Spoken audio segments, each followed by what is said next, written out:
Il est 7h20, on retrouve le magnifique billet d'humeur de Philippe. Pas magnifique. Bon, message personnel d'abord pour commencer. J'espère que tu t'es pas rendormi. Voilà, ça y est, ça s'est passé. Thanks God, it's Friday. It's Black Friday. Non.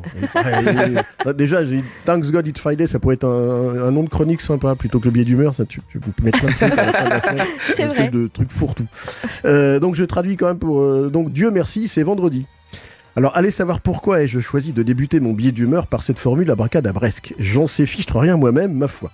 Et encore moins ce qui m'a poussé dans le même élan, rien à voir avec l'arrivée prochaine du Père Noël, d'autant que lui arrive tiré par des rennes qui, eux, resteront jusqu'à l'épiphanie. Qu'est-ce qui m'a poussé donc à aller visionner le clip accompagnant cette chanson et où l'on voit une espèce de sarabande s'ébattant façon mix entre Danse des canards et Que le. Bon, ça remonte au siècle dernier, mais tout de même, waouh. Bref, qu'avait-il là-dedans de nature à me mettre en joie à la simple idée que ce soit vendredi? Hein, Isabelle, d'où ça vient? Bon, ok, je retrouve la joyeuse et folle équipe de la matinale du Friday et ses flonflons et coups de cœurs effervescents, mais de là à me réjouir de devoir me retourner les neurones pour pondre un billet 7 jours à peine après en avoir pondu un précédent, voilà quoi. Enfin bon, maintenant qu'on y est, que s'est-il passé de particulier cette semaine écoulée? Tiens, au hasard, en politique française de chez nous. Ah, des adieux déchirants. Ceux d'un ancien Premier ministre qui a décidé de se retirer de la vie politique. Ceci dit, on n'entendait pas tellement plus parler qu'on se demande si ça valait la peine qu'il revienne nous le dire. Et puis, entre nous, est-ce lui qui a décidé d'abandonner la politique ou n'est-ce pas plutôt la politique qui a décidé de l'abandonner? Certes, c'est une nuance, mais des détails. Eh ouais.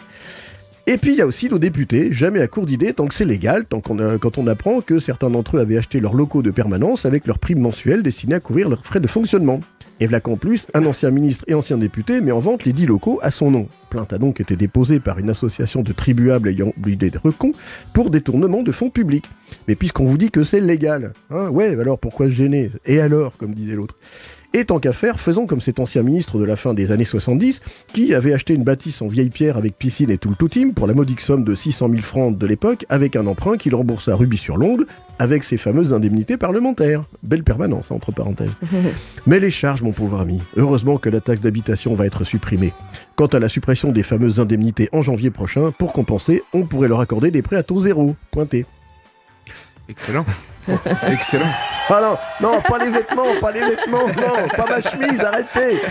Non, je vais me faire engueuler encore, non, arrêtez. Mais lâchez-moi, au secours.